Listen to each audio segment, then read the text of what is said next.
Hi, hi all, welcome to సిరా devotional. Sankranti పండుగల్లో మూడో రోజు అయిన కనుమ నాడు కోనసీమ జిల్లా కోనసీమ ప్రాంతంలో అత్యంత ప్రత్యేకంగా జరిగే ఉత్సవం ప్రభల తీర్థం.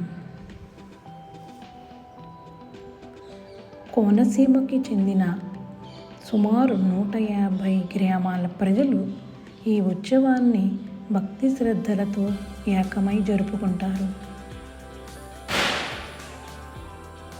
కోనసీమ సంస్కృతి సంప్రదాయాలకు ప్రతీకగా నిలిచిన ఈ ప్రభల తీర్థం ప్రతి సంవత్సరం వేలాది భక్తులను ఆకర్షిస్తుంది.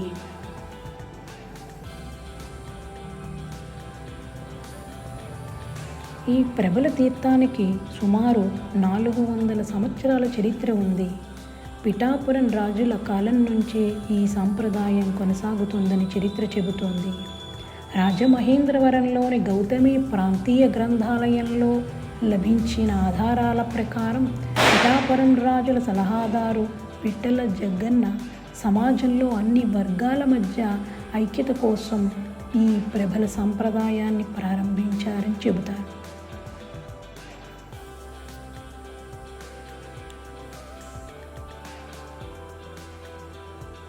ఈ ఉత్సవంలో ప్రధాన ఆకర్షణగా నిలిచేది శ్రీ శివుని ప్రతిరూపాలతో అలంకరించిన ప్రభలు. బాంబూ కర్రతో తయారైన ఈ ప్రభలు అద్భుతమైన శిల్పకళతో అలంకరించబడతాయి. ఇందులో మరో విశేషం ఏమిటంటే ఈ ప్రభల ఎత్తు కొన్ని ప్రభలు 50 నుండి 55 అడుగుల ఎత్తు వరకు తయారు చేయబడతాయి. మొత్తం 11 గ్రామాల నుంచి వచ్చిన ప్రభలు ఒకే చోట కలుస్తాయి. ఈ ప్రదేశాన్ని ప్రస్తుతం జగ్గన్న తోటగా పిలుస్తారు. ఇది ఒకప్పుడు విట్టల జగ్గన్న తోటగా ప్రసిద్ధి.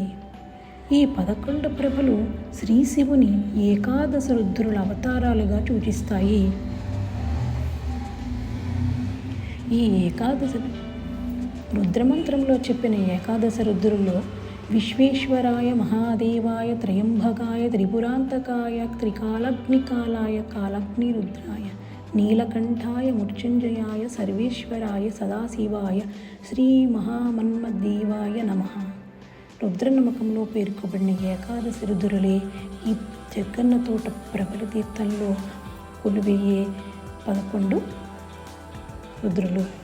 ఈ ఏకాదశి రుద్రుల భావన శ్రీ సాంప్రదాయముతోనూ అనుసంధానమై ఉంటుంది అని భక్తుల విశ్వాసము.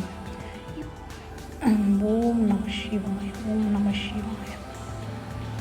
శ్రీ ఏకాదశి రుద్రులు ఎలా ఏర్పడ్డాయి, ఈ గ్రామాలతో వారి సంబంధం ఏమిటి అనే విషయాన్ని వివరంగా చెప్పే వీడియో మా ఛానల్లో ఇప్పటికీ అందుబాటులో ఉంది.